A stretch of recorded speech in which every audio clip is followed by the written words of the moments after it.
Very good evening, welcome to the debate. దేశంలో ఒక కొత్త చట్టాన్ని తీసుకురావాలని కేంద్ర ప్రభుత్వం ప్రయత్నిస్తోంది కాదు, ప్రయత్నించింది, అయిపోయింది కూడా, బిల్ టేబుల్ అయింది. ఇక ఓటింగ్, ఆమోదం పొందడం ఇలాంటి కార్యక్రమాలు జరగాల్సి ఉన్నాయి ఉభయ సభల్లో. ఇది 130వ రాజ్యాంగ సవరణలో భాగంగా చేస్తున్న కొత్త చట్టాలు.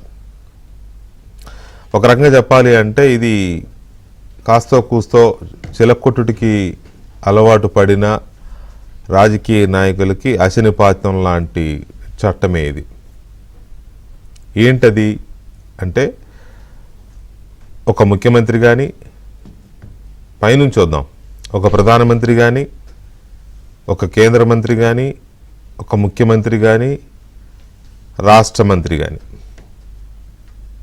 కేంద్రపాలిత ప్రాంతాలకు సంబంధించిన వాళ్ళైనా సరే, వీళ్ళు పదవిలో ఉండగా ఏదైనా నేరానికి పాల్పడితే ఆ నేరం యొక్క శిక్షాకాలం 5 ఏళ్లకు పైబడినదైతే అందుకు సంబంధించి అరెస్ట్ అయి 30 రోజులు, కేవలం 30 రోజులు జైల్లో ఉంటే 31వ రోజు ఆటోమేటిక్గా అతను పదవి నుంచి దిగిపోవాల్సిందే. అతను దిగిపోకపోయినా ఈ చట్టం అతన్ని తీసేస్తుంది, పదవీచ్యుతుడిని చేస్తుంది. కేవలం అతను ఎమ్మెల్యేగా మాత్రమే ఉంటాడు. ఉదాహరణకి మొన్న లిక్కర్ స్కామ్లో ఢిల్లీ ముఖ్యమంత్రి కేజ్రీవాల్ ముఖ్యమంత్రి పదవికి రాజీనామా చేయకుండా జైల్లో ఉండే ఆయన ప్రభుత్వాన్ని నడిపాడు, చాలా కాలం నడిపాడు, నెలలు నడిపాడు. చివరికి అన్ని వర్గాల నుంచి ప్రెషర్ రావడంతో ఒక పార్టీ మహిళా నేతని ముఖ్యమంత్రిగా చేసి ఎలక్షన్ ఫేస్ చేశారు. అది వేరే విషయం, ఎలక్షన్లో ప్రజలు ఆయన పక్కన పెట్టారనుకోండి. అలాగే తమిళనాడులో కూడా ఒక మంత్రి చాలా కాలం జైల్లో ఉన్నాడు. అలాగే అదేమంటే చట్టం వాళ్ళకి ప్రొటెక్షన్ ఇచ్చింది. ఇక మీదట ఇలాంటివి జరగొద్దు అనేది కేంద్ర ప్రభుత్వం యొక్క ఉద్దేశం. చాలా రాష్ట్రాల్లో, కేంద్రంలో కూడా అంతకుముందు, ఇప్పుడు కూడా కొంతమంది మీద అవినీతి ఆరోపణలు ఉన్నాయి. సరే, అరెస్ట్ అవుతున్నారా లేదా, దర్యాప్తు సంస్థలు వాళ్ళని అరెస్ట్ చేస్తున్నాయా, లేక వాళ్ళతో కుమ్మక్కై సాగదీస్తున్నాయా దర్యాప్తుల్ని, శిక్ష దాకా వెళ్లకుండా కోర్టులో ట్రయల్స్ లేట్ అవుతున్నాయి, ట్రయల్స్ ఎందుకు లేట్ అవుతున్నాయి, ఇది సెకండరీ. ఒక రకంగా సెకండరీ కదా, అదే ప్రైమరీ. అసలు ఒక ముఖ్యమంత్రి మీదనో, ఒక మంత్రి మీదనో, ఒక ప్రధానమంత్రి మీదనో, ఒక రాష్ట్ర మంత్రి మీదనో ఒక అవినీతి ఆరోపణ లేకపోతే ఇంకొక రకమైన కేసు వచ్చినప్పుడు కోర్టుల్లో దర్యాప్తు సంస్థలు మామూలుగా ఎందుకు దర్యాప్తు లేట్ చేస్తాయి, తీరా ఛార్జ్షీట్ వేసిన తర్వాత కోర్టులో ట్రయల్ ఎందుకు లేట్ అవుతుంది, ఇది చాలా కీలకంగా చర్చించాల్సిన అంశం. అయితే వాళ్ళకు ఒకసారి శిక్ష కన్ఫర్మ్ అయిన తర్వాత 30 రోజులు జైల్లో ఉన్నా, 40 రోజులు జైల్లో ఉన్నా, నెలల తరబడి జైల్లో ఉన్నా కూడా ఆ పదవిలో నేనే ఉంటాను, రాజీనామా చేయను అని ఎథిక్స్ లేకుండా, నైతిక విలువలు లేకుండా వీళ్ళు ఎలా కంటిన్యూ చేయడం అనేది ఎంతవరకు కరెక్ట్ అనేది ఒక చర్చ నడుస్తున్న క్రమంలో కేంద్ర ప్రభుత్వం చట్టం తెచ్చింది. అయితే ఇప్పుడు దేశంలో కక్షపూరిత రాజకీయాలు నడుస్తున్న యుగం ఇది. దేశంలోనే కాదు, ప్రపంచవ్యాప్తంగా చూస్తున్నాం మనం. ప్రతి చర్యలోనూ కక్ష కనపడుతుంది. ఈ చట్టాన్ని అడ్డం పెట్టుకొని ప్రత్యర్థి పార్టీలకు సంబంధించిన ముఖ్యమంత్రులు అంటే ఎన్డీఏతర లేదా బీజేపీయేతర రాష్ట్రాలలో ముఖ్యమంత్రులను కానీ, మంత్రులను కానీ ఇరకాటంలో పెట్టాలనేది, వాళ్ళని పదవీచ్యుతులను చేయాలనేది కేంద్ర ప్రభుత్వం యొక్క లేదా బీజేపీ యొక్క కుట్ర అని విపక్షాలు ఇవాళ గొడవ చేశాయి పార్లమెంట్లో. ఇందులో కొంత ఛాన్స్ లేకపోలేదు, కొంత వాస్తవాలు లేకపోలేదు. కేంద్రంలో కాంగ్రెస్ అధికారంలో ఉన్నా, బీజేపీ అధికారంలో ఉన్నా, వాళ్ళ అధికారంలో లేని రాష్ట్రాలలో అక్కడున్న ప్రభుత్వాలను పడదోసి, కూలదోసి ఏదో రకంగా అధికార మార్పిడి చేయడం, తమ వాళ్ళని, తమ పార్టీలను లేదా తాము అనుకున్న కూటములను అధికారంలోకి తేవడం అనేది కేంద్రంలో అధికారంలో ఉన్న పార్టీలు ఆడే ఒక రాజకీయ ఆట. ఈ ఆటలో చాలామంది బలైపోయారు. సో అలాంటి చేయడం కోసం వాళ్ళ అధికారంలో లేని రాష్ట్రాలలో ఆయా ప్రత్యర్థి పార్టీలను ఇరకాటంలో పెట్టడం కోసమే ఈ బిల్లు తెస్తున్నారు. కుట్ర ఇది. ఈ బిల్లు వెనుక చాలా పెద్ద కుట్ర దాగి ఉన్నది అని ఇవాళ విపక్షాలు పార్లమెంటు చాలా గొడవ చేశాయి. చివరికి పార్లమెంటు రేపటికి వాయిదా పడింది. అయితే ఇక్కడ కొత్త విషయం కూడా ఉంది. ఇవాళ బీజేపీకి సొంతంగా సరిపడినంత బలం లేదు. ఎన్డీఏ పార్టీలను కూడా కలుపుకున్న తెలుగుదేశము అలాగే నితీష్ కుమార్ పార్టీ, ఈ రెండు పార్టీలు లేకపోతే ప్రభుత్వానికి సరిపడా మెజారిటీ లేదు. KC Venugopal, Congress party senior MP KC Venugopal ఒక కామెంట్ చేశారు. ఇవాళ ఈ బిల్లు ప్రత్యర్థి పార్టీలకే కాదు, ఎన్డీఏ కూటమిలో ఉన్న చంద్రబాబు నాయుడు, నితీష్ కుమార్ కూడా పక్కలో బల్యం లాంటిది.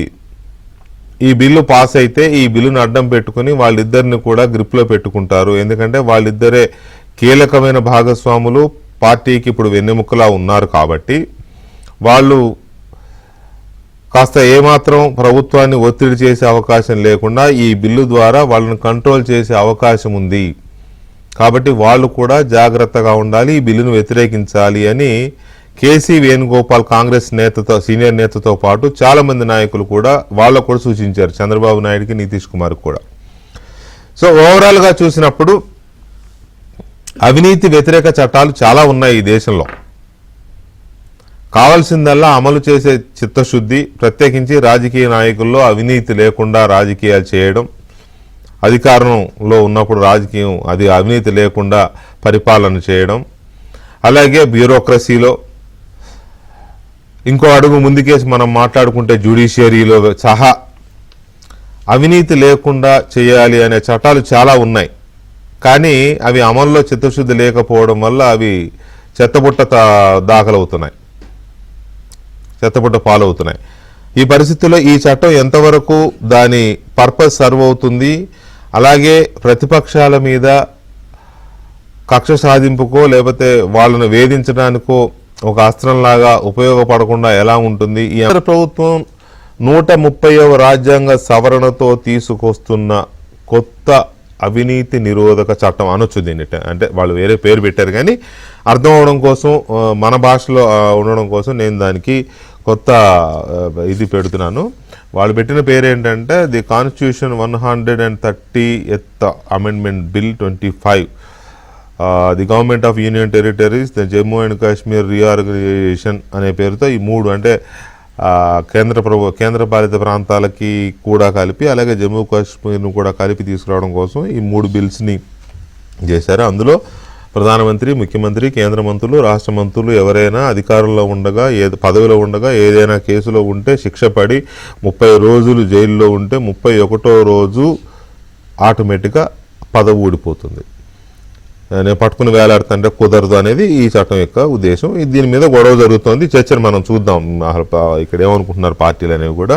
సో మనతో చర్చలో పాల్గొంటున్నారు కొనగాల మహేష్ గారు, తెలంగాణ కాంగ్రెస్ పార్టీ సీనియర్ నాయకులు, అధికార ప్రతినిధి, అలాగే విక్రమ్ పుల్లా గారు రాజకీయ విశ్లేషకులు, అలాగే పెంటపాటి పుల్లారావు గారు సీనియర్ జర్నలిస్టు, రాజకీయ విశ్లేషకులు, అండ్ కొమ్మారెడ్డి పట్టాభిరామ్ గారు తెలుగుదేశం పార్టీ జాతీయ అధికార ప్రతినిధి, స్వచ్ఛాంధ్ర మిషన్ కార్పొరేషన్ చైర్మన్ కూడా, అండ్ పురిగిళ్ళ రఘురామ్ గారు భారతీయ జనతా పార్టీ సీనియర్ నేత, సమన్వయకర్త, ఢిల్లీ నుంచి కూడా మనతో లైవ్లో ఉన్నారు.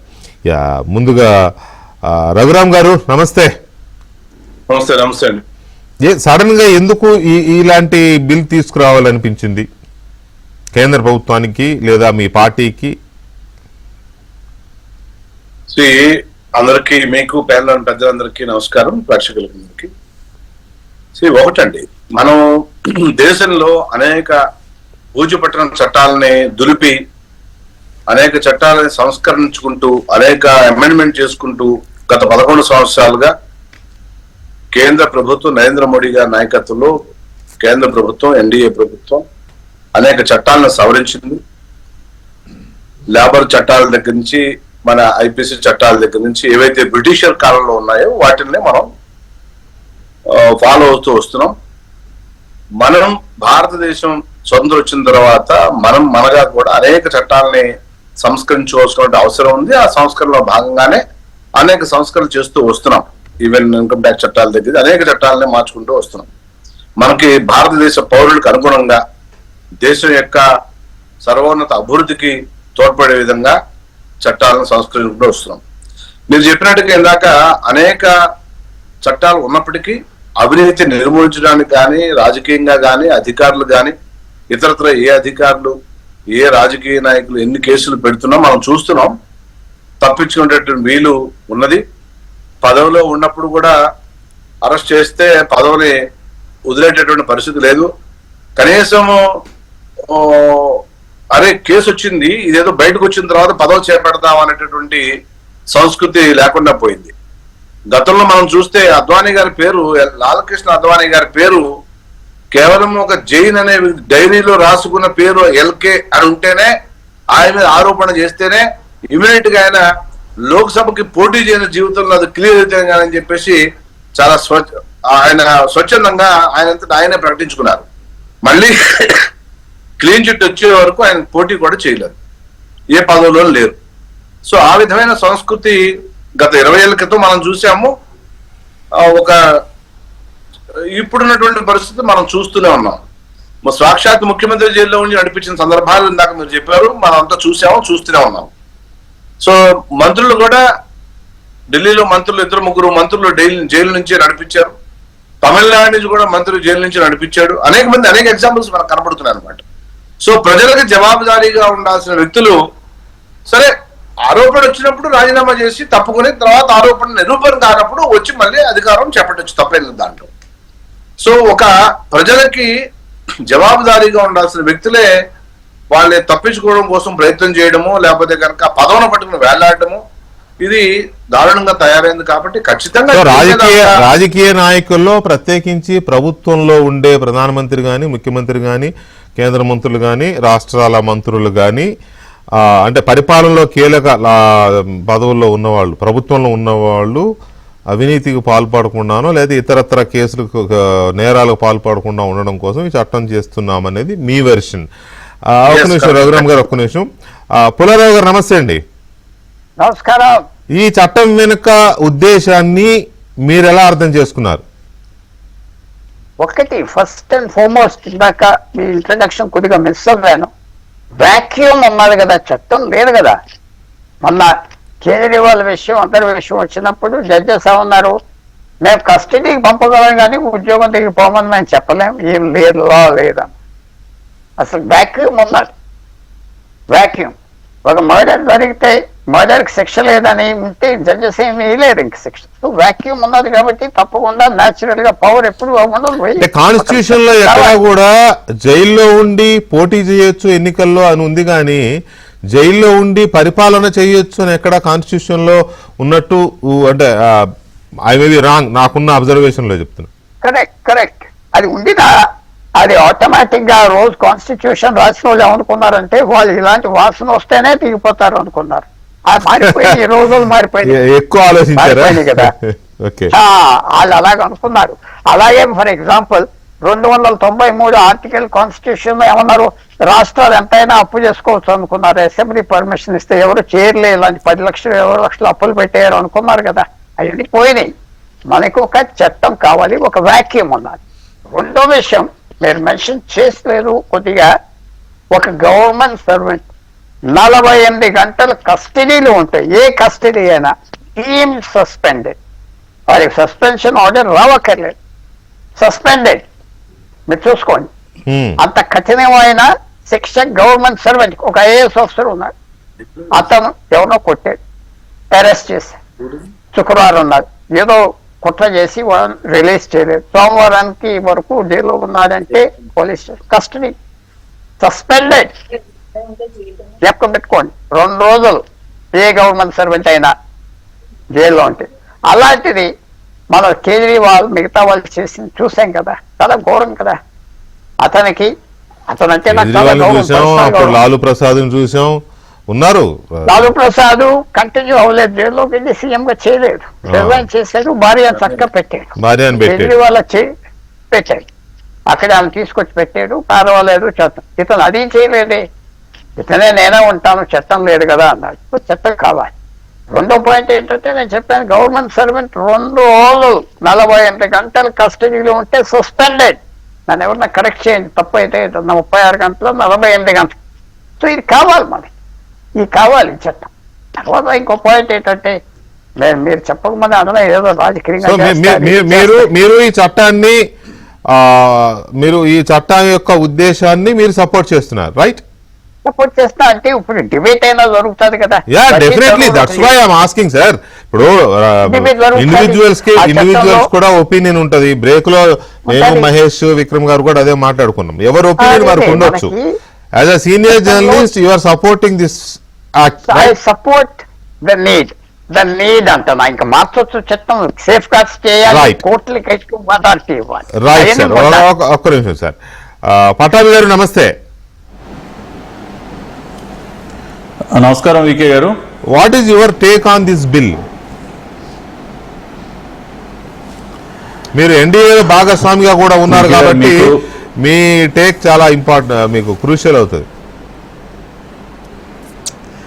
ఇప్పుడు ఏదైతే ఇవాళ ఈ బిల్లుని గౌరవ హోంమంత్రి గారు ప్రవేశపెట్టడం జరిగిందో, సరే దాన్ని మళ్ళీ ఒక జాయింట్ కమిటీకి మళ్ళీ రెఫర్ చేశారు. సో దట్ అక్కడ ఇంకా కూడా డిబేట్ జరుగుతుంది. కాకపోతే నాకు ఈ బిల్లుకి సంబంధించి నేను స్టడీ చేసిన దాన్ని బట్టి నాకు అర్థమైంది ఏంటంటే, ఒకటి ప్రైమర్లీ ఎవరైతే ఏదైనా ఒక కేసులో అరెస్ట్ అయ్యి 30 రోజులకు మించి వారు జైల్లో కనుక ఉన్నట్లయితే వాళ్ళ ఒకటి as an MLA or an MP వాళ్ళ ఆ సభ్యత్వం ఏం రద్దు కాదు. కేవలం వాళ్ళు హోల్డ్ చేస్తున్నటువంటి పోస్ట్ ఏదైతే ఉందో, వాళ్ళు ఒకవేళ చీఫ్ మినిస్టర్గా ఉన్నా, లేదంటే మినిస్టర్గా ఉన్నా, లేదంటే ప్రైమ్ మినిస్టర్గా ఉన్నా, ఆ పదవి నుంచి ఆటోమేటిక్గా వాళ్ళని తొలగించబడుతుంది. అంతేగాని they will not be they will continue as an MLA or an MP.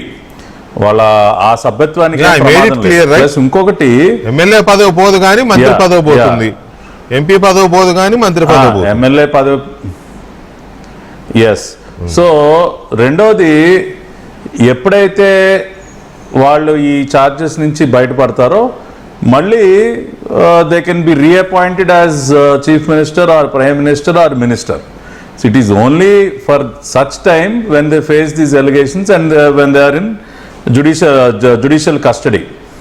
So దీనివల్ల ఓవరాల్గా చూసినట్లయితే ఇప్పుడు మోరల్గా కూడా, ఇప్పుడు ఒక రాష్ట్ర ముఖ్యమంత్రిగా ఉన్న వ్యక్తి ఇప్పుడు ఏదన్నా ఛార్జెస్ మీద అరెస్ట్ అయ్యి 30 రోజులకు మించి జైల్లో ఉంటే ఆ రాష్ట్రంలో పరిపాలన ఎలా సాగుతుందని జైలు నుంచి పరిపాలించలేడు కదా. ఇందాక పెంటపాటి పుల్లారావు చెప్పినట్టు, ఇప్పుడు ఒక government servant he'll be automatically suspended. ఇప్పుడు అతను కనుక జైల్లో కనుక వెళితే ఏదైనా ఛార్జెస్ మీద ఆటోమేటికల్గా సస్పెన్షన్ అట్రాక్ట్ అవుతుంది. ఎందుకంటే అతను జైలు లోపల నుంచి తన విధులు నిర్వర్తించలేడు కదా. అలాగే ఒక మంత్రి కానీ, ఒక ముఖ్యమంత్రి కానీ, ఒక ప్రధానమంత్రి కానీ జైల్లో ఉండి వాళ్ళ కార్యాలయాన్ని నడుపుతారా? నడపలేరు కదా. కాబట్టి మోరల్గా ఏదైనా ఉంటే, ఇప్పుడు మొన్న హేమంత్ సోరెన్ గారు ఉన్నారండి, జార్ఖండ్ సీఎం. ఆయన అరెస్ట్ ఒక రోజు ముందు ఆయన తప్పుకున్నాడు. ఆయన రిజైన్ చేశాడు ఫ్రమ్ హిస్ పోస్ట్, తప్పుకుని వెళ్ళాడు. సరే, ఆ తర్వాత ఆయన ప్లేస్లో ఎవరిని పెట్టారో, వాళ్ళ కుటుంబంలో వాళ్ళు పెట్టినారో అది వేరే సంగతి. But he had morally resigned and he stepped aside. కానీ ఇప్పుడు కేజ్రీవాల్ గారు, ఇప్పుడు ఆయన జైలుకి వెళ్ళిన తర్వాత కూడా రిజైన్ చేయకుండా అదే ఒక ముఖ్యమంత్రి బాధ్యతలు నేను జైల్లో కూర్చుని నేను నిర్వర్తిస్తానంటే అది morally it is not correct. Jayalalithaa also కాబట్టి she served as a chief minister from jail only. After that only Paneer Selvam. Yeah, from jail, yes. Yes. So అది జైల్లో, ఒక జైలు సెల్లో ఉండి ముఖ్యమంత్రిగా బాధ్యతలు ఎలా నిర్వర్తిస్తారండి? దట్స్ ఏ బ్యాడ్ ప్రెసిడెంట్ కదా. దానికి తప్పనిసరిగా ఇప్పుడు అదేవిధంగా తమిళనాడులో స్టాలిన్ గారి క్యాబినెట్లో ఒక మంత్రి ఆయన జైలుకి వెళ్ళి కూడా ఇంకా క్యాబినెట్లో కొనసాగాడు. ఒక cabinet minister how can be in jail and function as a cabinet minister? అది కరెక్ట్ గా. అందుకే నేను అడిగింది, అందుకే మీ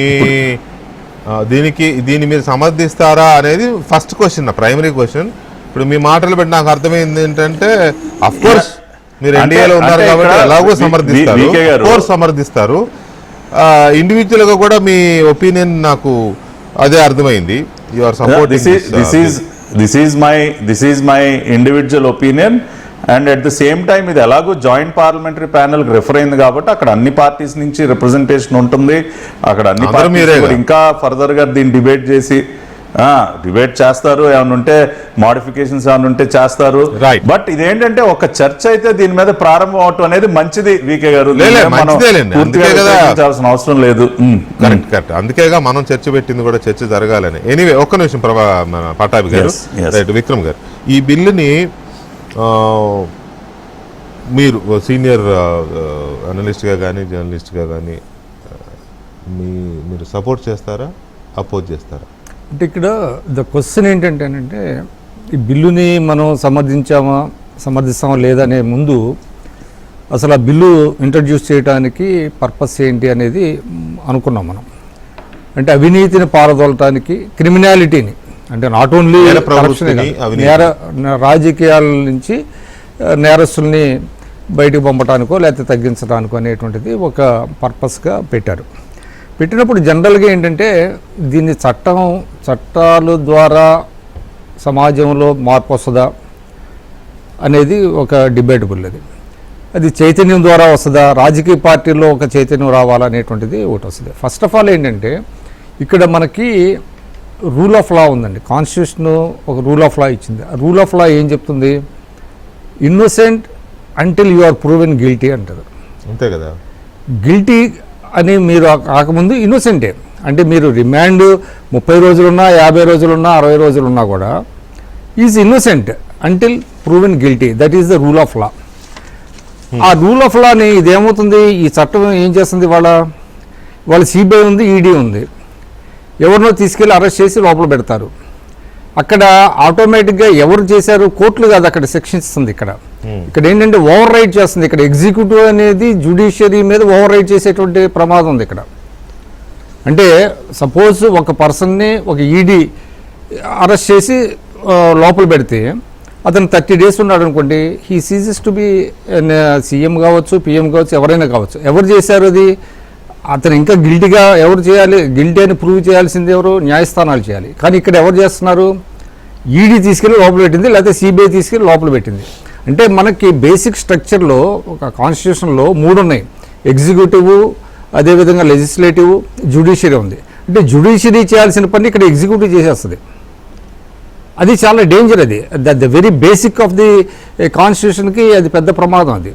అందువల్ల ఇవాళ పర్పస్ మంచిది కావచ్చు, కానీ ఆ పర్పస్ని సర్వ్ చేయడానికి మీరు అడాప్ట్ చేసుకునేటువంటి విధానాలు ఏంటి అనేటువంటిది చాలా ఇంపార్టెంట్. తర్వాత ఇంకోటి ఏంటంటే దేర్ ఇస్ ఎవ్రీ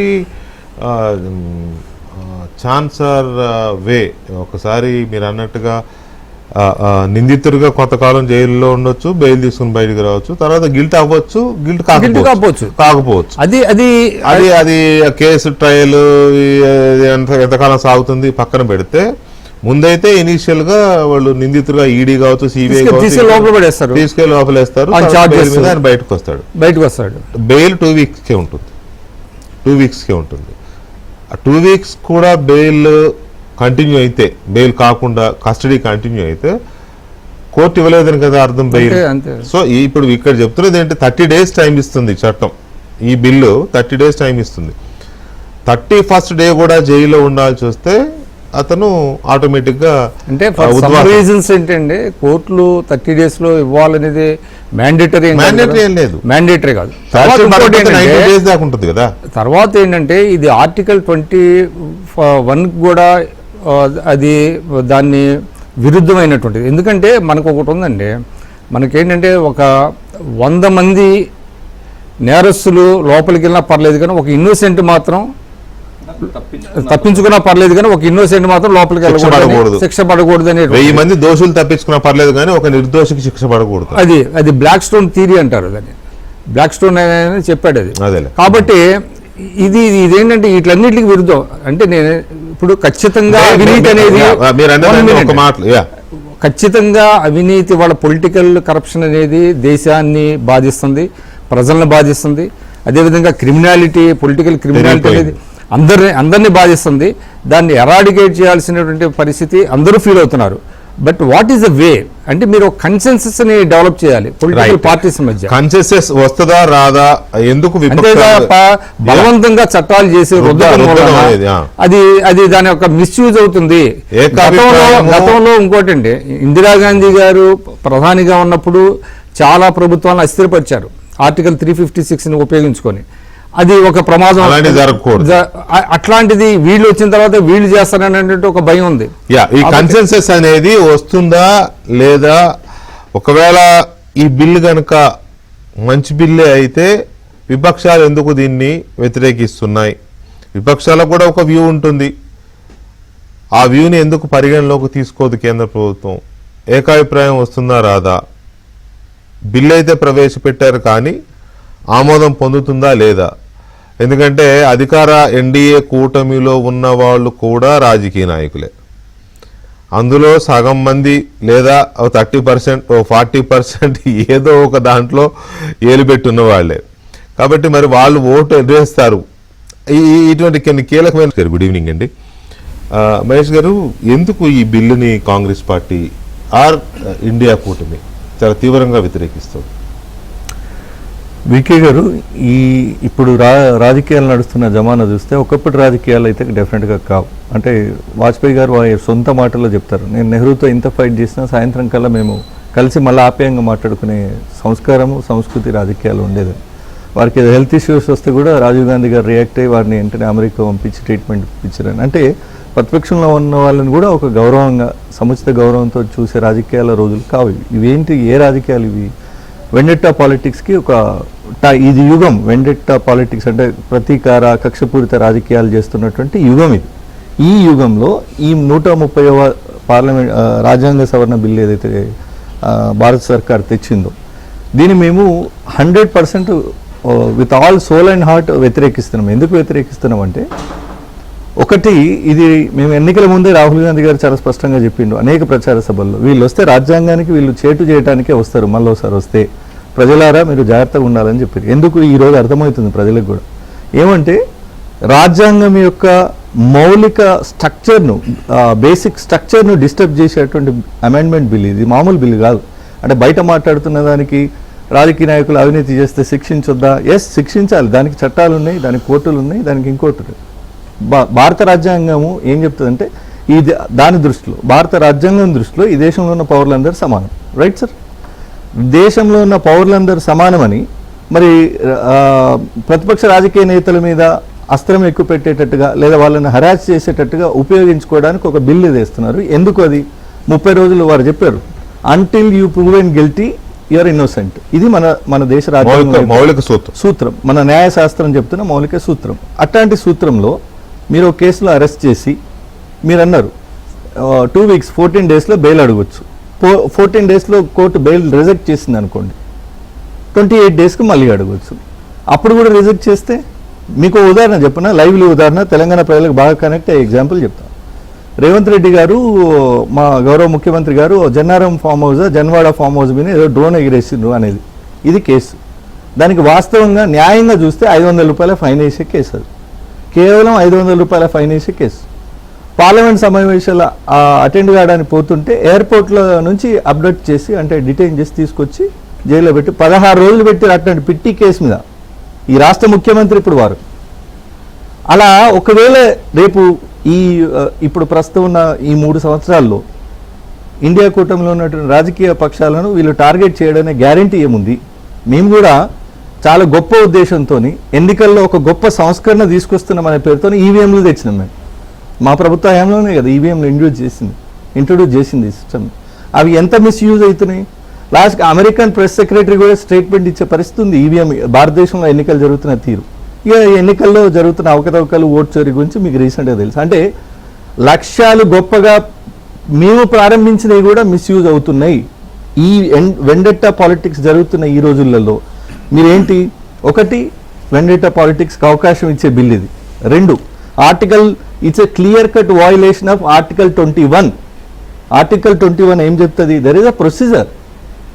కంప్లైంట్ ఇస్తారు, ఎఫ్ఐఆర్ కడతారు, అరెస్ట్ చేస్తారు, ఛార్జ్ షీట్ వేస్తారు, ట్రయల్ జరుగుతుంది, ఫైనల్ వర్డ్ ఇచ్చిన తర్వాతనే అప్పటి వరకు వాని మీద అవును, ఇక్కడ ప్రొసీజరల్ డిస్టర్బెన్సెస్ ఏమీ ఈ బిల్లో చేయట్లేదు కదా. ఈ బిల్లు ఏం చెప్తుంది, 30 రోజుల పాటు జైల్లో ఉంటే 31వ రోజు ఆటోమేటిక్ గా అతను పదవీచ్యుతుడు అవుతాడు, రైట్? అడగండి. 30 రోజులు జైలుకు పంపేది పార్లమెంట్ కాదు, కేంద్ర ప్రభుత్వం కాదు, లేకపోతే ఇంకొకటి కాదు. 30 రోజులు జైలుకు పంపేది ఎవరు? కోర్టు ఆఫ్ లా కదా. కోర్టు జైలుకు పంపారు అని అంటే మీరు ఇన్నోసెంటా, మీరు గిల్టా తర్వాత పక్కన పెట్టండి. ఒక పరిపాలన ప్రభుత్వంలో ఒక కీలకమైన పదవిలో ఉన్న ముఖ్యమంత్రో, మంత్రో, ప్రధానమంత్రో, కేంద్ర మంత్రి ఎవరో ఒకళ్ళను కోర్టు 30 రోజులు జైల్లో కూర్చోబెట్టిన తర్వాత 31 రోజు పదవీచ్యుతుడు బయటకు వచ్చినాక నువ్వు మళ్ళీ లా స్టూడెంట్, నేను సబ్మిషన్ చేస్తాను. ఇప్పుడు హీనియస్ క్రైమ్స్ అంటాం. హీనియస్ క్రైమ్స్ అంటే 7 and more years కంటే పనిష్మెంట్ ఉంటే 7 సంవత్సరాలు ఆ పైన శిక్షార్హమైన నేరాల్లోనే ఆ నిందితులను జైలుకు పంపబడుతుంది అనేది ఇప్పుడు ఈ రోజు నడుస్తున్నటువంటి హీనియస్ క్రైమ్స్ లోనే రిమాండ్ అడగాలి అనేది కోర్టులు చెప్తున్నటువంటి వాదన. వీళ్ళు 5 సంవత్సరాల కంటే పైన శిక్ష పడే కేసులకు కూడా ఇదే వర్తిస్తుంది అని చెప్తారు కదా, కోర్టులు ఇస్తున్నాయి కదా. నేను అదే అంటున్నా సార్. అంటే మేము లోపలేస్తాం, మీ పదవులు పీకేస్తాం, బట్ మీరు మాత్రం మమ్మల్ని క్వశ్చన్ చంద్రబాబు నాయుడు గారిని జగన్మోహన్ రెడ్డి ప్రభుత్వం 53 రోజులు జైల్లో పెట్టింది. కోర్టే కదా, కోర్టు వల్లే కదా ఉన్నది. ఆయన అఫ్ కోర్స్ పెట్టింది ప్రభుత్వము, బట్ ఫైనల్ గా పబ్లిక్ ఏం జడ్జిమెంట్ ఇచ్చారు? పబ్లిక్ జడ్జిమెంట్ వేరు. నేనేమంటున్నా, అది ప్రూవ్ అయిందా? ప్రూవ్ కాకపోతే ఒకవేళ చంద్రబాబు నాయుడు గారు ముఖ్యమంత్రి ఉన్నప్పుడు అలాంటి ఇన్సిడెంట్ జరిగితే చంద్రబాబు నాయుడు గారు దిగిపోవడాన్ని మీరు సమర్థిస్తారా? డెఫినెట్ గా దిగిపోవాలండి. చంద్రబాబు నాయుడు గారు కేసు విషయంలో టార్గెట్ చేస్తే అంటున్నా, ఈ రోజు నడుస్తున్నది మీరు కరెక్ట్ చెప్పారు, ఇదే ప్రజలకు అర్థం కావాల్సింది ఇదే. రేవంత్ రెడ్డి గారు కావచ్చు, సిద్ధరామయ్య గారు కావచ్చు, చంద్రబాబు నాయుడు గారు కావచ్చు, ఎంకే స్టాలిన్ గారు కావచ్చు, ప్రధానమంత్రి నరేంద్ర మోడీ గారు కావచ్చు, ఒకవేళ జైలుకి వెళ్ళడం అంటూ జరిగితే 30 రోజులు అందులో ఉండి నేను పాలిస్తా, నేను బయటికి రాను అని అంటే ఎట్లా కుదురుతుంది? ఈ చట్టం జస్ట్ ఆయన పక్కన పెడుతోంది. మీ పార్టీయే ఇంకొకరిని పెట్టుకోండి, ఆయన బయటకు వచ్చాక మళ్ళీ పెట్టుకోండి. నేనేమంటున్నా సార్, ఆయనను బయటకు పెట్టడానికే లోపలేస్తే ఎట్లేస్తారు?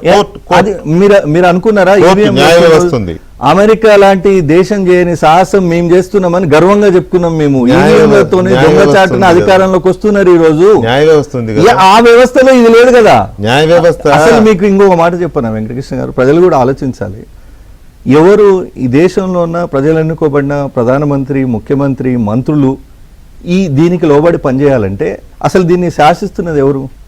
ఐఓ, ఇన్వెస్టిగేషన్ ఆఫీసర్ అంటారు. అంటే క్షేత్రస్థాయిలో అయితే ఒక ఎస్ఐ అండి, ప్రజలకు అర్థమయ్యే భాషలో చెప్తే ఒక ఎస్ఐ కేసు కట్టి రిమాండ్ చేస్తే 30 రోజులు లోపల ఉంటే ముఖ్యమంత్రి అయినా లోపలికి వాళ్ళు. ఇది ఎక్కడి చట్టం? ఇది ప్రజాస్వామ్యం అంటే చట్టం ఇప్పుడు నరేంద్ర మోడీ పెట్టినారా ఏమి? అరే ఎప్పటి నుంచో ఉంది కదా. 60 ఏళ్ళు మీరు పాలించినప్పుడు కూడా అదే చట్టం ఉంది, ఇప్పుడు కూడా అదే చట్టం ఉంది. ఇప్పుడు ఇందులో 30 రోజులలో మీరు ఇందాక ఒక మాట, చట్టం కొత్తగా రాలేదు. నేనేమంటా, దాని కూడా క్లారిటీ ఇస్తాను. నేనేమంటానంటే గతంలో ఈస్ట్ ఇండియా కంపెనీ, బ్రిటిష్ వాళ్ళు ఈస్ట్ ఇండియా కంపెనీ చేసిన దురాగతాలు చూసిన తర్వాత ఈ రాజ్యాంగం తెచ్చారు మనోళ్ళు. దాన్ని దృష్టిలో పెట్టుకొని ఒకవేళ ఎవరైనా న్యాయం కోసం పోరాడిన వాళ్ళు ఉంటే కూడా వాళ్ళని జైల్లో పెట్టినా వాళ్ళు ప్రజల మద్దతుతో గెలిచి బయటికి రావచ్చు అని జైల్లో ఉన్న వాళ్ళు కూడా పోటీ చేసి నిబంధన సడలింపు ఇచ్చిండ్రు. ఇప్పుడు వెస్ట్ ఇండియా కంపెనీ ఏం చేస్తుంది? అదే చేస్తుంది. వెస్ట్ ఇండియా కంపెనీ ఈ రోజు తెస్తున్న చట్టం కూడా అలాంటిది. అంటే వాళ్ళకి వ్యతిరేకంగా మాట్లాడిన వాళ్ళను లోపల పెట్టే కార్యక్రమం. ఆ రోజు నేనేమంటాను, ఆ రోజు ఉన్న మేధావులకి ఈ ఆరోపణలు వస్తే దిగిపోయి ఎల్కే అద్వానీ గారి గురించి రఘు గారు ఒక చిన్న ఉదాహరణ చెప్పారు. నేను కూడా ఉదాహరణ చెప్తా. ముంబై అటాక్స్ అయినాక శివరాజ్ పాటిల్ గారు రాజీనామా చేశారు. పహల్గామ్ అటాక్ తడిపారైండ్రు అమిత్ షా గారు. నైతికంగా వారు ఇలాంటి హోంమంత్రి ఇలాంటి పదవులు పొందడానికి అర్హురా? తడిపారైనారు. అంటే రాష్ట్రం నుంచి బహిష్కరించబడ్డారు కోర్టుల ద్వారా. ఇదే మీరు లేదు కదా. ఏది ఆయన అప్పుడు సార్, ఇప్పుడు ఎల్కే అద్వానీ గారి నైతికత గురించి, శివరాజ్ పాటిల్ గారి నైతికత గురించి మనం మాట్లాడినాము. పహల్గామ్ ఇన్సిడెంట్ తర్వాత ప్రధానో, దేశ మంత్రో, రాజ్నాథ్ సింగ్ గారు ఎవరైనా రిజైన్ చేసిందా? నైతికత గురించి ఆ మాటకు వస్తే తమ శాఖలో ఏదైనా తప్పు జరిగితే నైతిక బాధ్యత వహించి రాజీనామాలు చేసి తప్పుకునే జమానా ఎప్పుడో పోయింది కాదు కదా, అన్ని పార్టీల్లో. రఘు ఇక్కడ ఆయన అనేది ఏంటంటే జైల్లో ఉండి పోటీ చేసే అధికారము రాజ్యాంగం కల్పించింది. అటువంటి దాన్ని ఈ బిల్లు శాసిస్తోందో లేకపోతే తొక్కిపెడుతోందో కక్ష కోసమో తీసుకొస్తున్నారు అనేది మహేష్ గారి మాట. అఫ్ కోర్స్ కేసీ వేణుగోపాల్ మాట అదే, టోటల్ విపక్షాల మాట అదే. ఈ కక్షపూరితమైన ప్రత్యర్థి పార్టీలను ఆడించడం కోసం తెస్తున్నారు ఈ బిల్లు అనే దానికి మీ సమాధానం ఏంటి? చట్టం తెచ్చేది ఇప్పుడున్నటువంటి ప్రభుత్వము.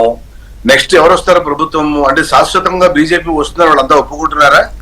బీజేపీ ఇంకా జీవితకాలం బీజేపీ ఉంటుందా? కాంగ్రెస్ పార్టీ ఇంక రాదా? రాహుల్ గాంధీ ప్రైమ్ మినిస్టర్ అయినా కూడా ఇదే చట్టం ఉంటది కదా. వాటమని ఎందుకు అంగీకరిస్తున్నారు వాళ్ళు? నెక్స్ట్ వచ్చేటువంటి 50 ఏళ్ళు బీజేపీ ఉంటుందని మేము అంటామండి, మేము ఉండాలని కోరుకుంటాము. కాదు వద్దు మీరే ఉంటారని వాళ్ళు కూడా అంటున్నారు కదా. ఈ చట్టం మీరు ప్రభుత్వంలోకి వచ్చినా ఇదే చట్టం, మేము ప్రభుత్వంలోనే ఇదే చట్టం, ఉమ్మడి ప్రభుత్వాలు వచ్చినా ఇదే చట్టం, కాంగ్రెస్ వచ్చినా ఇదే, బీజేపీ మీద ఇదే, ఎవరు వచ్చినా ఇదే. దేశం కోసం చట్టం ఇది, ఒక ఇండివిజువల్ కోసం కాదు కదా. మీరు రేపు అధికారంలో రారని గ్యారంటీయా మీకు? కాదు కదా. 3 ఏళ్లలో కూలిపోయే ఎన్డీఏ కూటమిని కాపాడుకోవడానికి పంపించారు సోదరా.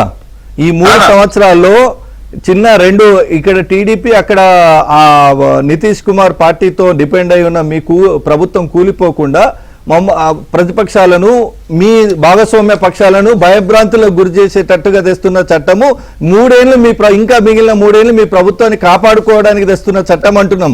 మీరు పర్మనెంట్ ఉంటారు కాదు, ఇప్పటికే బీహార్ లో తెలుస్తుంది. అది మీ ఆరోపణ మాత్రమే. ఆ 2 పార్టీలు సంపూర్ణంగా సమర్థిస్తున్నాయి. ఆంధ్రప్రదేశ్ ప్రతిపక్ష పార్టీ కూడా సమర్థిస్తోంది. మీ దగ్గర ఉన్నటువంటి ప్రతిపక్ష పార్టీ, మీ తెలంగాణ ప్రతిపక్ష పార్టీ కూడా సమర్థించే పరిస్థితి వచ్చింది. సో అంచేత అనేక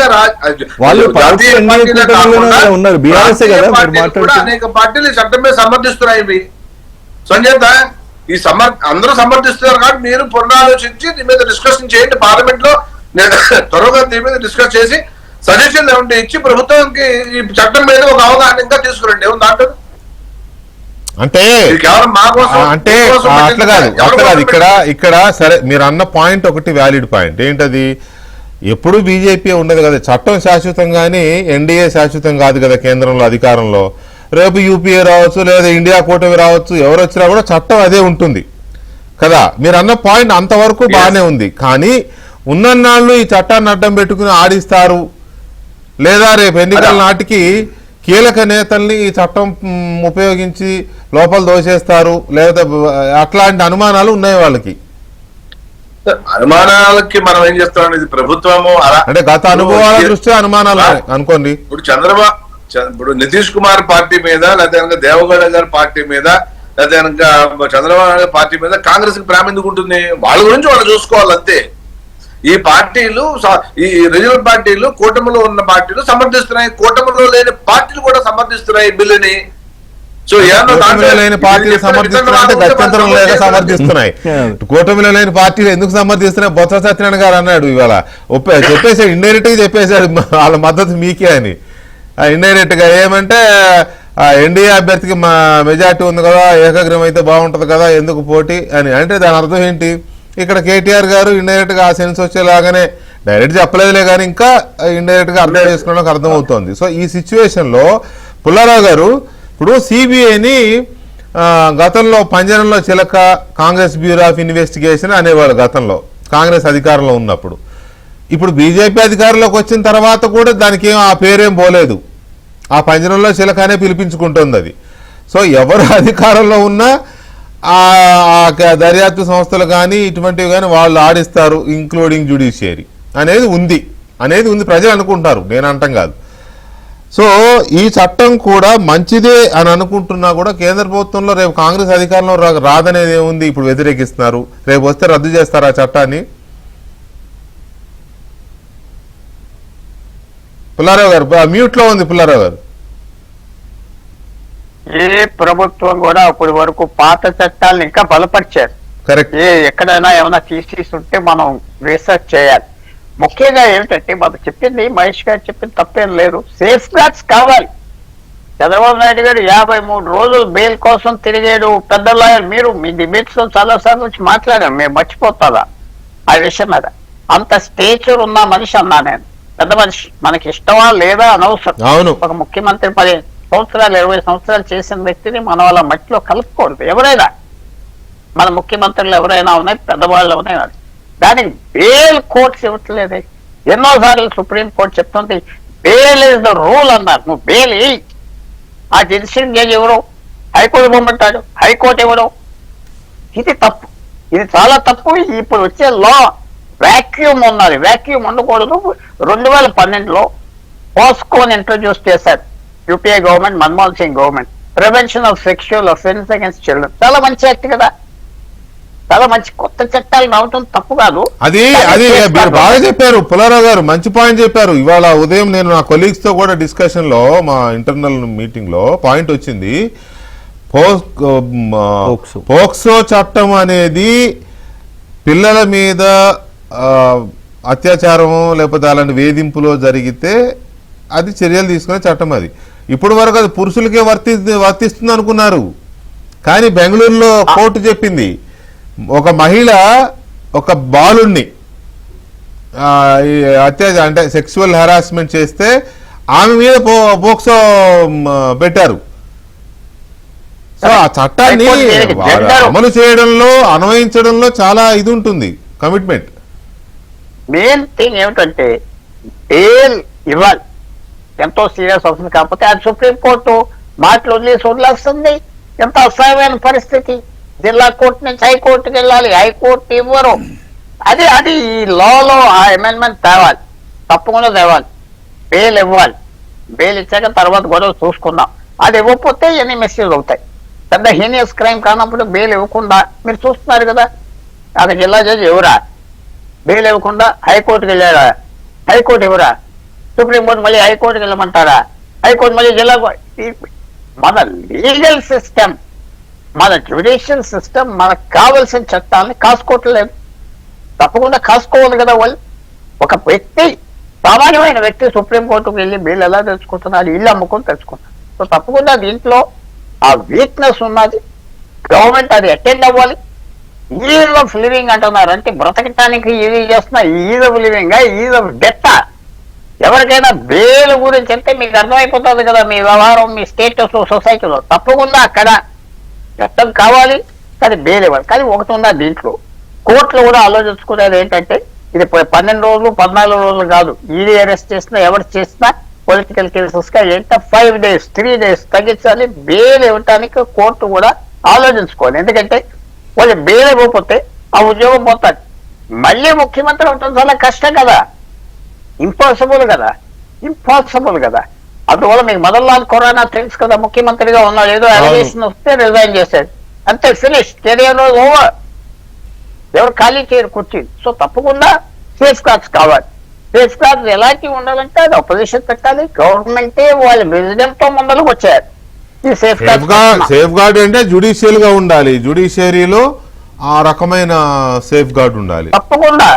వాళ్ళు ఈ పదవులు పోతున్నాయంటే ఇది ముఖ్యమైన పదవులు కాన్స్టిట్యూషన్ ఇచ్చింది. కళ్ళు మూసుకుని నిద్రపోయి పెదలాయరు కాదు, ఆటోమేటిక్ బెయిల్ ఉండాలి. కాదు, సింపుల్ అండి, సింపుల్. పుల్లారావు గారు మీరు చెప్పిన దాన్ని మనం కొంచెం అన్వయిస్తే, ఒక ప్రైమ్ మినిస్టర్ మీదనో, ఒక ముఖ్యమంత్రి మీదనో, ఒక కేంద్ర మంత్రి మీదనో, ఒక రాష్ట్ర మంత్రి మీదనో ఒక కేసు వస్తే, ఆ కేసు దర్యాప్తు సంస్థ ఛార్జ్షీట్ వేసిన తర్వాత కోర్టు ఆయనకి రిమాండ్ ఇవ్వడము ఇవ్వకపోవడం అనే దగ్గరే ఈ పాయింట్ని కోర్టు ఆలోచించాల్సి ఉంటుంది. మనం ఒకవేళ ఇతనికి రిమాండ్ ఇస్తే ఆయన పదవి కోల్పోతాడు కాబట్టి రిమాండ్ ఇవ్వడం అనేదాన్ని 1-2 సార్లు, ఎందుకంటే జడ్జిలకి విచక్షణాధికారం ఉంటుంది కాబట్టి బెయిల్ విషయంలో, ఈ బెయిల్ మస్ట్గా ఈ రిమాండ్ ఇవ్వాలా వద్దా అనేది కోర్టు 1-2 సార్లు ఆలోచించాల్సిన అవసరం కూడా జ్యుడిషియరీ మీద ఉంటుంది. అందుకోసం చట్టాన్ని ఆపాల్సిన అవసరం ఉంటుందా అనేది ఒక పాయింట్. పట్టాభి గారు, ఇక్కడ చాలా మంది మాట్లాడుతున్నది ఏంటంటే, కీలక భాగస్వాములుగా ఉన్న ఎన్డీఏలో ఉన్న తెలుగుదేశం, అలాగే అంటే చంద్రబాబు నాయుడు గారు అండ్ నితీష్ కుమార్ గారు, వీళ్ళిద్దరి మద్దతు చాలా కీలకంగా ఉంది ఇప్పుడు బీజేపీకి. వీళ్ళను కూడా గ్రిప్లో పెట్టుకోవచ్చు. ఈ చట్టం ఉంటే వీళ్ళు కూడా ఆలోచించుకోవాలి. ఈ చట్టం ఎప్పటికీ పక్కలో బల్యం లాంటిదే, ఆలోచించుకోవాలని చాలామంది సీనియర్లు సూచిస్తున్నారు. కొంతవరకు కేంద్రంలో అధికారం చెలాయించే పార్టీలు ఇటువంటి చర్యలకు దిగడం చాలా పరిపాటిగా చూస్తున్నాం మనం స్వాతంత్రం వచ్చిన దగ్గర నుంచి కూడా. సో ఈ వ్యాఖ్యలను దృష్టిలో పెట్టుకొని మీరేం సమాధానం చెప్తారు కాంగ్రెస్ పార్టీకి కానీ, కేసీ వేణుగోపాల్కి కానీ, అందరికీ, మహేష్ కూడా? వికే గారు, మీరు గత దాదాపు 14 నెలలుగా చూస్తూ ఉన్నారు. ఎన్డీఏ కూటమిలో భాగస్వామిగా ఉన్నటువంటి Telugu Desam party, Bharatiya Janata party top లీడర్షిప్తో, అది ప్రధానమంత్రి గారు కానివ్వండి, అమిత్ షా గారు కానివ్వండి, వివిధ కేంద్ర మంత్రులు కానివ్వండి, చంద్రబాబు నాయుడు గారితో కానివ్వండి, మా పార్టీ జాతీయ ప్రధాన కార్యదర్శి నారా లోకేష్ గారితో కానివ్వండి, ఏ విధంగా ప్రవర్తిస్తూ ఉన్నారు. ఇవాళ ఎంత కలిసిపోయి రెండు పార్టీలు, అదేవిధంగా జనసేన కానీ అలయన్స్ పార్ట్నర్స్ అందరూ కూడా ఎంత చక్కగా మంచి సమన్వయంతో ఒకరినొకరు గౌరవించుకుంటూ ఏ విధంగా ఒక తాటిపై ముందుకు వెళ్తా ఉన్నారో మనం చూస్తూ ఉన్నాం. ఇటువంటి అద్భుతమైనటువంటి సమన్వయం, ఒకరి పట్ల ఒకరికి అభిమానం, గౌరవం ఇవన్నీ ఉండగా కొత్తగా ఏదో చట్టాలు తీసుకొచ్చి ఏదో స్క్రూ టైట్ చేయాలనో లేదంటే బెదిరింపులకి గురి చేయాలనో అసలు అటువంటి అవసరాలు దేనికి ఉత్పన్నం అవుతాయండి? ఇవాళ ప్రధానమంత్రి గారికి, చంద్రబాబు నాయుడు గారికి ఇద్దరికి ఒకరి పట్ల ఒకరికి దే హ్యావ్ హ్యూజ్ రెస్పెక్ట్, ఎంతో అభిమానం. వారి బాడీ లాంగ్వేజ్ని కాబట్టి వారు మాట్లాడుకునే విధానం, కలిసినప్పుడు వారు ఉండేటటువంటి ఇది కానీ అన్నీ మనం ప్రత్యక్షంగా చూస్తూ ఉన్నాం. కాబట్టి ఇప్పుడు వాళ్ళు ఏదో కొత్తగా ఇటువంటి చట్టాలు తీసుకొచ్చి జనతాదళ్ యునైటెడ్ని, టీడీపీని ఏదో గ్రిప్లో పెట్టుకోవాలని ప్రయత్నాలు చేయటం అంతా కూడా దిస్ ఇస్ ఆల్ బేస్లెస్ అండి. అటువంటి పరిస్థితి అసలు లేదు. We are very comfortable in India alliance and with excellent coordination. రెండోది, ఇప్పుడు గతంలో ఈ చట్టం తీసుకురావాల్సినటువంటి పరిస్థితి ఎందుకు లేదు, ఇవాళ ఎందుకు తీసుకురావాల్సి వచ్చింది అన్నది ఒకసారి మనం ఆలోచిస్తే వికే గారు, గతంలో కూడా ముఖ్యమంత్రులు అరెస్ట్ అయ్యారు. బ్రీఫ్గానే చెప్తా ఉన్నా, గతంలో కూడా ముఖ్యమంత్రులు అరెస్ట్ అయ్యారు, మంత్రులు అరెస్ట్ అయ్యారు. కానీ అట్లా అరెస్ట్ అయిన సందర్భంలో వాళ్ళు ఇమీడియట్గా రాజీనామా చేసేవాళ్ళు. ఇంతకుముందు జయలలిత గారు అరెస్ట్ అయితే ఇమీడియట్గా రాజీనామా చేస్తే పన్నీర్ సెల్వం గారు ముఖ్యమంత్రి అయ్యేవాళ్ళు. లాలూ ప్రసాద్ గారు అరెస్ట్ అయినప్పుడు రాబ్రీ దేవి గారు ఆవిడ ముఖ్యమంత్రి అయ్యారు. హేమంత్ సోరెన్ గారు ఇందాక నేను చెప్పినట్టు అరెస్ట్ అయ్యే సందర్భంలో ఆయనే తప్పుకున్నారు. కానీ విపరీత పోకడ్లు ఏది ఆయన he was not a chief minister are a minister or anything కదా. మనం ఇవాళ అత్యున్నత పదవులు, ఇప్పుడు ముఖ్యమంత్రిగా, మంత్రులుగా, ప్రధానమంత్రి, ఇప్పుడు ఇవాళ అరవింద్ కేజ్రీవాల్ గారు ఉన్నారండి. 6 నెలలు అరెస్ట్ అయిన తర్వాత 6 నెలలు ముఖ్యమంత్రిగా జైలు నుంచే నేను పరిపాలిస్తానని చెప్పి ఆయన మంకుపట్టు పట్టుకుని కూర్చున్నాడు. ఆయన అది సమంజసమా? 6 months he did not resign. He was functioning as chief minister from jail. అదేవిధంగా సత్యేందర్ జైన్ ఆమ్ ఆద్మీ పార్టీ మినిస్టర్, మినిస్టర్ మనీష్ సిసోడియా ఇంకా ఒక 2 వారాల్లో రిజైన్ చేస్తాడు ఆయన. సత్యేందర్ జైన్ 9 నెలలు as a minister he was functioning from jail. అదేవిధంగా Senthil Balaji 8 months as minister he was functioning from jail. ఇప్పుడు గతంలో ఏదో మోరల్గా కొంత ఇదయ్యో ఇంకోట స్వచ్ఛందంగా రాజీనామా చేసేవాళ్ళు, తర్వాత వాళ్ళు ఇదైన తర్వాత మళ్ళీ వాళ్ళు ఆ పదవి చేపట్టే పరిస్థితి ఉండేది. కానీ ఇవాళ ఈ పరిస్థితులు చూసినప్పుడు ఇటువంటి చట్టాలు తీసుకురావటంలో తప్పే ఉందండి. ఇవాళ అటువంటి మోరల్ రెస్పాన్సిబిలిటీ ఫీల్ అవట్లా, మేము జైలు నుంచే పరిపాలన చేస్తామంటే అది కరెక్ట్ కాదు కదా. గతంలో ఎంతమంది చేయలేదు.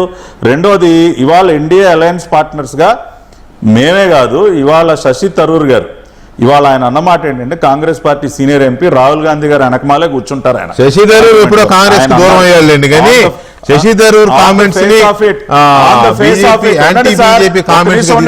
అవసరం లేదు. అరే ఒక్క నిమిషం సార్. శశి థరూర్ గారు on the face of it the bill seems reasonable and it makes sense అని శశి థరూర్ గారు అన్నారు. వాళ్ళ అవును సార్, ఆ మాట మేము అంటున్నాం, కానీ శశి థరూర్ అపోజిషన్ వాయిస్ గా తీసుకోవాల్సిన అవసరం లేదు. ఇవాళ ఒక మాట చెప్పి ముగిస్తా, ఒక మాట చెప్పి ముగిస్తా. ఇప్పుడు మహేష్ గారు ఉన్నారు, కాంగ్రెస్ పార్టీ. ఇప్పుడు నేనేమంటా ఉన్నా అంటే, even the Congress party also in the joint parliamentary committee they can raise their objections. దీనికి ఏమన్నా ఇంకా సేఫ్ గార్డ్స్ పెట్టాలా, లేదు ఇంకేమన్నా పెట్టాలా? ఇందాక పుల్లారావు అన్నారు, లెట్స్ డిబేట్. ఇప్పుడు ఎవరికి ఉండాల్సిన అభ్యంతరాలు వాళ్ళు ఉంటే దాన్ని ఏం తప్పు పట్టట్లా. మీరు రేస్ చేయండి, ఇంకా ఎఫెక్టివ్గా మనం దీన్ని ఎలా చేయొచ్చో we'll debate and will come to a conclusion. Right Vikram గారు, ఇక్కడ 2 విషయాలు ఉన్నాయి. ఒకటి, రేపు ఆ ప్రభుత్వం వచ్చినా ఈ చట్టం ఉంటుంది. మేము అధికారంలోకి వస్తే ఈ చట్టాన్ని తీసేస్తామని చెప్పే పరిస్థితి ఉండదు కదా. చెప్తారా? అలాగని చెప్పరు. ఇప్పుడు మహేష్ అన్నాడు, మేము ఉన్నప్పుడే కదా ఈవీఎంలు తీసుకొచ్చాం, ఇప్పుడు ఈవీఎంలు దుర్వినియోగం అవుతున్నాయంటే ఇండైరెక్ట్గా ఏంటి, ఇప్పుడు మేము వచ్చాక ఈవీఎంలు తీసేస్తామని చెప్తారా అంటే ఆ మాట చెప్పండి. అంటే నాట్ ఓన్లీ కాంగ్రెస్, సరే ఓకే, మీరు నెక్స్ట్ టైం వస్తే తీసేస్తారనమాట. Right, okay. అయితే ఈ చట్టానికి సంబంధించి అదొకటి. రెండోది, ఈ ఉలికిపాటు ఎందుకు? ఇప్పుడు మనం నిజాయితీగా ఉంటాము అనుకున్నప్పుడు, లేదా 30 రోజులు జైల్లో ఉంటే కదా ఈ పదవి పోయేది అనే ఇవన్నీ ఉన్నప్పుడు ఇంత ఉలికిపాటు ఎందుకు విపక్షంలో, పర్టికులర్గా కాంగ్రెస్ పార్టీలో? ఉలికిపాటు అంటే ఇక్కడ నేను పార్టీల గురించి మాట్లాడదలుచుకోలేదు. ఓకే. ఫస్ట్ ఆఫ్ ఆల్, ఇవాళ ఇప్పుడు మీరు చెప్పారు, పట్టాభి గారు కూడా చెప్పారు, అరెస్ట్ చేస్తే అసలు తప్పు అవటం కాదు, స్ట్రిక్ట్ చేసి పాస్ చేస్తే తప్పుకున్న సందర్భాలు కూడా ఉన్నాయి. ఆ ఎథిక్స్ వేరు. అవి ఎవరు ఎథిక్స్ ని పెట్టారు? అది అంటే రాజకీయ పార్టీలు పెట్టారు.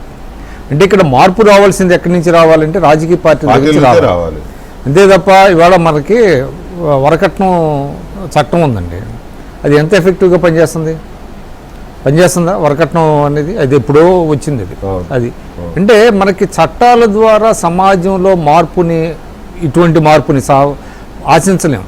మనం ప్రజలను చైతన్యం చేయాలి, రాజకీయ పార్టీలో మార్పు రావాలి. అండ్ మోర్ ఓవర్ ఏంటంటే వాళ్ళ మనకి ఎప్పుడైతే సంస్కరణలు వచ్చినాయో వాళ్ళ ప్రైవేటు పెట్టుబడులు ఎక్కువైపోయి గవర్నమెంట్స్ కూడా కొంత వల్నరబుల్గా తయారైనాయండి. అంటే ఈజీగా ఎవరన్నా కేసులు పెడితే, ఇప్పుడు ప్రతిదీ కూడా ఇంతకు ముందులాగా లేదు కొన్ని గవర్నమెంట్స్లో. ఎందుకంటే ఎస్పెషల్లీ ప్రైవేటు పెట్టుబడులు ఎక్కువ రావడంతో కొంత వల్నరబిలిటీ వచ్చింది. ఆ వల్నరబిలిటీని ఆధారం చేసుకొని ఎడాపెడా కేసులు పెట్టేటువంటి అవకాశం కూడా ఉన్నది అది. కాబట్టి తర్వాత వాళ్ళు వస్తారు కాబట్టి ఇప్పుడు దీన్ని ఎందుకు అపోజ్ చేస్తున్నారు అనేది కాదు. అది అసలు బేసిక్ స్ట్రక్చర్కి ఇది వ్యతిరేకమైనప్పుడు మీకు ఎందుకు ఒప్పుకోవాలి అనేటువంటి ప్రశ్న వస్తుంది అసలు అది. అందువల్ల దీని మీద డిస్కస్ చేయాలి. వాళ్ళ 2/3 మెజారిటీ వాళ్ళకి నేను అనుకోవటం ఏంటంటే, ఇప్పుడు 31 మందితో జేపీసీ వేశారు.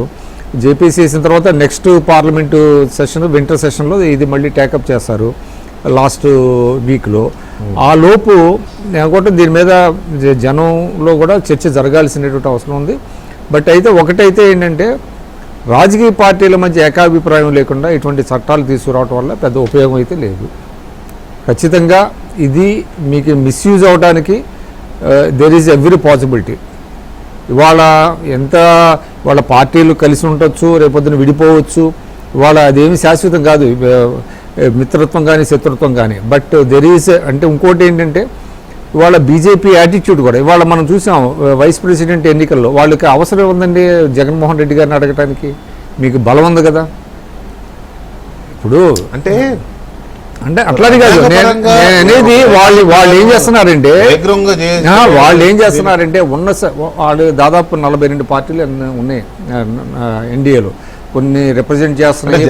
మీరు అన్నారు కాబట్టి విక్రమ్ గారు, జగన్మోహన్ రెడ్డి గారు ఇక్కడ ఆంధ్రప్రదేశ్లో చంద్రబాబు నాయుడు గారికి ప్రత్యర్థి లేకపోతే ఇక్కడ అపోజిషన్ అయి ఉండొచ్చు, కానీ జాతీయ స్థాయిలో మద్దతు ఒక రాజ్యాంగపరమైన పదవి కోసం ఏకగ్రీవంగా చేయాలనే ఒక ఉదారమైన దీంతో అడిగితే తప్పేముంది జగన్మోహన్ రెడ్డిని బీజేపీ? కానీ that may send wrong signals కదా.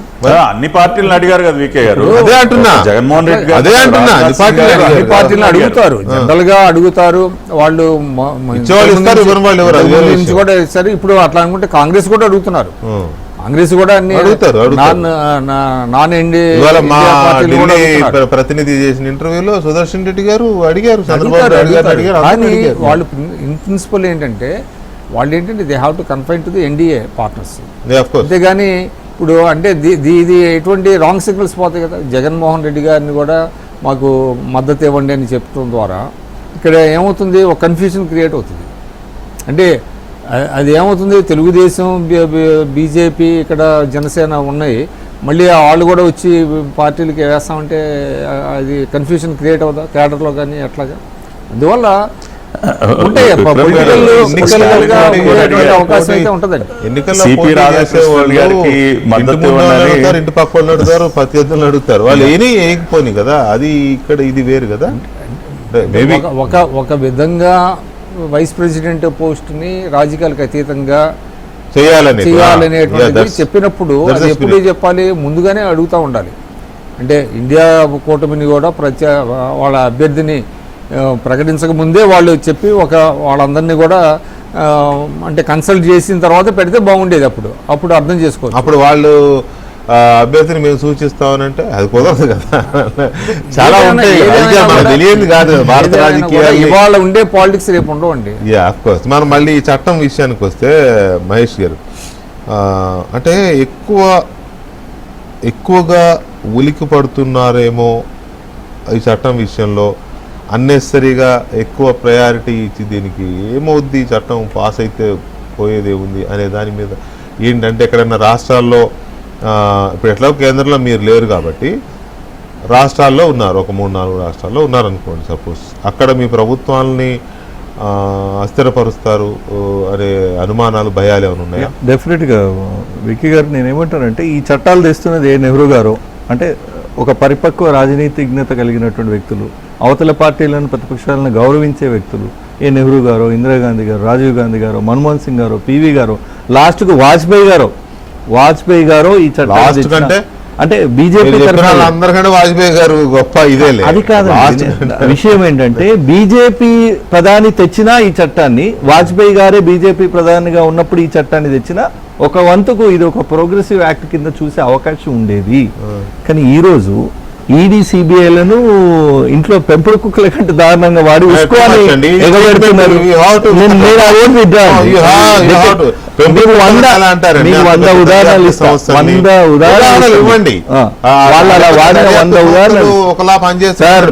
నోటీసులు వస్తాయి, ఈడీ వస్తుంది, వాడు పోయి పార్టీలో జాయిన్ అయ్యి కండువా ఒప్పుకుంటాడు, కేసు క్లోజ్. అట్లా మాఫీ అయిన కేసులన్నీ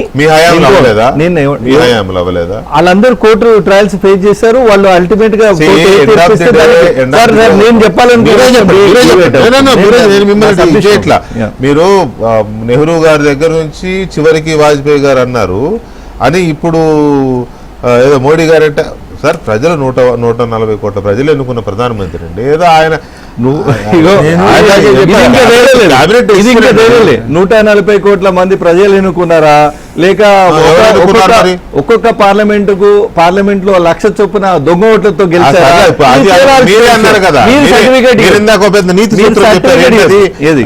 ప్రూవ్ అయ్యేంత వరకు, దోషిగా ప్రూవ్ అయ్యేంత వరకు మీరు ఎక్కడ ప్రూవ్ చేశారు? బెంగళూరు సెంట్రల్ ఎంపీ రిజైన్ చేసిండా? ఆరోపణ అది ప్రూవ్ అవ్వలేదు ఇంకా. ఎందుకు ఆరోపణ? అసెంబ్లీలో 1,05,000 దొంగోట్లను గుర్తించి మోకం మీద కొడితే సమాధానం అది ఇంకా ప్రూవ్ కావాల్సింది. కానీ ఈ చట్టం విషయంలో నేనేమంటున్నా, ఒకవేళ అంటే మీరు ఆలోచించండి క్రొనాలజీ. నేను ఇందాక చంద్రబాబు నాయుడు గారు ఉదాహరణ చెప్పిన, ఒకవేళ చంద్రబాబు నాయుడు గారు ఫస్ట్ టర్మ్ లో డిఫర్ అయినట్టు బీజేపీతో డిఫర్ అయిన రోజుల్లో ఇట్లా అరెస్ట్ అయితే ఈ చట్టం అప్పటికి ఉంటే వారు దిగిపోవాల్సిందే కదా. జగన్మోహన్ రెడ్డి కావాలని చేసిన అరెస్ట్. అదే మరి ఆయన కేంద్ర మద్దతు లేకుండానే చేశాడా? లేదు, కేంద్ర మద్దతు పని ఉంది. ఆయన చంద్రబాబు నాయుడు గారిని దారికి తీసుకొచ్చుకోవడానికి జగన్ గారిని ముందు పెట్టి ఆడిన గేమ్ ఇది. మీకు నాకు తెలంగాణ తెలుగు రాష్ట్రాల ప్రజలందరూ తెలిసి దాని మీద డిబేట్. అదే కనుక నిజమైతే చంద్రబాబు నాయుడు గారు మళ్ళీ ఎందుకు పోతున్నారు? మీరు చెప్పండి, పోనీ చట్టాలు మీరు అన్నదే కనుక నిజమైతే చంద్రబాబు నాయుడు గారు మళ్ళీ జూనియర్ అని చెప్పాడు, దేశం అంతా బలపం కట్టుకొని తిరిగాడు, ఆయన కూడా రాజకీయ అవసరాలు కలిపిన వాళ్ళని పక్కకు పెట్టండి అంటున్నా.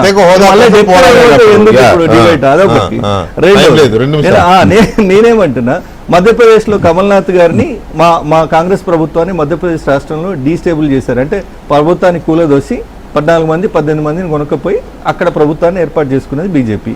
మీరు ఒప్పుకుంటారు కదా దీన్ని? ఒకవేళ అప్పుడు కమల్నాథ్ గారిని లోపల పెడితే మొత్తం కాంగ్రెస్ గవర్నమెంట్ డిస్టేబుల్ అయ్యేది కదా. నేనేమంటున్నా, ఇట్లాంటి ఒక అస్త్రము బీజేపీ లాంటి చేతిలో ఉంటే ప్రతిపక్ష పార్టీలు ఎక్కడైతే అధికారంలో ఉంటాయో, అది తెలంగాణ కానీ, కర్ణాటక కానీ, హిమాచల్ కానీ, జార్ఖండ్ కానీ, ఇంకెక్కడ అధికారంలో ఉన్నా వాళ్ళను అస్థిరపరిచి ఒక్క సీఎంను తప్పదీసిన తర్వాత మిగతా వాళ్ళందరూ గడిబిడి అయిపోతారు. మీకు తెలుసు రాజకీయాల్లో ఎట్లుంటాయి, ఎంత వాలటైల్ ఉంటుందో సిచ్యువేషన్ ఒక సీఎంను పక్క పెట్టిన తర్వాత. సో మిగతా వాళ్ళందరినీ క్యాప్చర్ చేసి అసలు ఈ దేశంలో ప్రతిపక్ష రాజకీయ పార్టీలు లేకుండా చేసేటువంటి ఒక మూర్ఖపు దుర్మార్గపు నేరపూరిత కుట్రపూరిత చట్టం ఇది. అందుకే ఆపోజ్ చేస్తున్నాం మేము. 2029లో అధికారంలోకి వస్తాం, రాహుల్ గాంధీనే మా ప్రధాన అవుతారు అని చెప్పి మీరు ఉరువాడ చెప్తున్నారు కదా. 3 సంవత్సరాల కోసం అదే నేను మాట్లాడుతున్నాం. కాదనట్లేదు సార్, సరే 3 సంవత్సరాల కోసమే కానీ 29లో మీరు వచ్చినాక మీరు కూడా అదే పని చేస్తారా? రాష్ట్రాలను వేధిస్తారా? ఈ చట్టాన్ని అడ్డం పెట్టి అంటే అప్పటిదాకా దేశంలో ప్రజాస్వామ్యం చంపేద్దామా? ఎందుకు చచ్చిపోతుంది? పార్లమెంటరీ వ్యవస్థను అంటే చంపేద్దామా? అంతమంది అవినీతి ఏడ ఉన్నారా? కాపాడుతున్నారు? కాదు, ఏడ కాపాడుతున్నారు? తెలంగాణ, కర్ణాటక అండ్ ఇంకెక్కడ అధికారులు ఉన్నారు మీరు? హర్యానా హిమాచల్ జార్ఖండ్ లో మాకు జార్ఖండ్. ప్రభుత్వం సో ఈ ఉంది. 3-4 రాష్ట్రాల్లో మీ ముఖ్యమంత్రులందరినీ చట్టాన్ని అడ్డం పెట్టి లోపలే చేస్తారని సార్, మీ మీకు అర్థం భయపడుతున్నారా? కావట్లేదు సార్, ఈడీ ఒక కేసు వేసి ఈడీ కోర్టులో ఏం చెప్తే తెలివిగా ఇప్పుడు జరుగుతున్న సిస్టమ్ అదే, కోర్టుకు పోతుంది, కోర్టు రిమాండ్ ఇవ్వాలి కదా సోదరా. విచారణ కోర్టు ఇవ్వాలి కదా రిమాండ్. అవును, సాక్షులను ప్రభావితం చేస్తారంటారు. సరే, రిమాండ్ ఇస్తే ఆ కోర్టు పిచ్చిదా? మరి- రిమాండ్ ఇవ్వాల్సిన కోర్టుని మీరు సరే, అనుమానిస్తారు. 500 ఫైన్ న్యాయ వ్యవస్థను అనుమానిస్తున్నారా? 500 ఫైన్ వేసే డ్రోన్ ఎగురవేత కేసులో మా ముఖ్యమంత్రి మీరు గారిని ఇందాక- 16 రోజులు జైల్లో మీరు ఇందాక పెట్టారా? చెప్పి- మీరు ఇందాక అప్పుడు ఎవరు పిచ్చోళ్ళు? మీరు ఇందాక అప్పుడు ఎవరు పిచ్చోళ్ళు? ఎవరు మీరు అనుమానించారు? ఇందాక చెప్పిన రేవంత్ రెడ్డి గారి విషయంలో కోర్టే బెయిల్ ఇచ్చింది. ఎప్పుడు ఎప్పుడన్నా కానీ ఒక పార్లమెంట్ సభ్యుడు, 16 ఒక పార్టీ రోజులు అధ్యక్షుడు అవును 16 రోజులు జైలు ఉన్నాడండి. అవును సార్. ముఖ్యమంత్రి అంటే అవును, అదే ఎమ్మెల్యేల కొనుగోలని ఫామ్ హౌస్ లో కేసీఆర్ గారు అప్పుడు అది చేశారు కదా సీఎం గా ఉన్నప్పుడు. మరి ఆ విషయంలో ఏసీబీ కోర్టు తిప్పికొట్టింది కదా ప్రభుత్వం, రాష్ట్ర ప్రభుత్వం చేసిన allegations there ని. is a matter. So, దానిలోనే సమాధానం ఉంది. కోర్టులు అంత దారిగా నేను ఒక మాట easy-గా, అంత easy-గా ఒక్క ఇవ్వదు. క్షణం నేనేమంటా, అయోధ్య తీర్పులు ఇచ్చిన వాళ్ళు 370 ఇంకో బొందా భోజనం తీర్పులు ఇచ్చిన వాళ్ళందరూ రాజ్యసభ సభ్యులు అయినండి, ఎన్హెచ్ఆర్సీ చైర్మన్ అయినండి. అయితే ఇప్పుడు మీరు రాష్ట్రపతి ఉపరాష్ట్రపతి అభ్యర్థిని చేశారు. ఎన్నేళ్ల కింద పక్కన ఆయన ఏం తీర్పులు ఇచ్చిండు? అది వేరు, అది వేరు, అది వేరు, ఇది వేరు, అది వేరు, ఇది వేరు. దాన్ని దీన్ని మీరు link చేయకూడదు. నేను ససేమిరా మీతో నేను ఏకీభవించకండి. That is your నేను right. చాలా స్పష్టంగా ఇలాంటి పొల్యూటెడ్ వెదర్ లో ఇలాంటి చట్టాలు రావడం అనేది పిచ్చేడు చేతిలో రాయిచ్చినట్టుగా అవుతుంది. రేపు అనేది మీ opinion. 100% మీ పార్టీలు వ్యతిరేకిస్తారు. We are seeing it. నో, ఇప్పుడు మన రాజస్థాన్ లో, ఈ చట్టానికి మధ్యప్రదేశ్ లో మా ప్రభుత్వాన్ని చట్టానికి కూల్చారు, సంబంధించి. మహారాష్ట్రలో మా ప్రభుత్వాన్ని కూల్చారు, మా కూటమి ప్రభుత్వాన్ని, కర్ణాటకలో కూల్చారు, సర్లే, మీరు రాజస్థాన్లో ఒక ప్రభుత్వాలు ప్రయత్నం కూల్చారు, మీరు చేసింది. చాలా ప్రభుత్వాలు కూల్చారులే మీరు అధికారంలో ఉన్నప్పుడు. కానీ నేను చెప్పాక అది మర్చిపోతే ఎలాగా? ఆర్టికల్ 356 మీరు దుర్వినియోగం చేసినంత ఇదిగా కాంగ్రెస్ పార్టీ చేసినంత ఏ ప్రభుత్వమూ చేయలేదు. 356 దుర్వినియోగం చేసినట్టు. 356 Anyway, ఈ చట్టం ఏమవుతుంది? ప్రజల చర్చకు పెడతారు. మహారాష్ట్ర, కర్ణాటకలో ఈ చట్టం ప్రభుత్వాలను గురించిందని చివరికి సమర్థిస్తారా మీరు? చివరికి ఈ బిల్లు చట్టరూపం ఎలా అవుతుందా? జాయింట్ పార్లమెంటరీ కమిటీ ముందు పార్టీలు ఏ అభిప్రాయాలు చెబుతాయి, చూద్దాం ఎలాంటి మార్పులు చూడబోతున్నాం ముందు అనేది. Thank you very much Mahesh గారు, విక్రమ్ గారు, పుల్లారావు గారు అండ్ పట్టాభి గారు, రఘురామ్ గారు, థ్యాంక్ యూ వెరీ మచ్ అండి చర్చలో పాల్గొన్నందుకు. ఇది ఇవాళ డిబేట్. మళ్ళీ రేపు కలుద్దాం. శుభరాత్రి.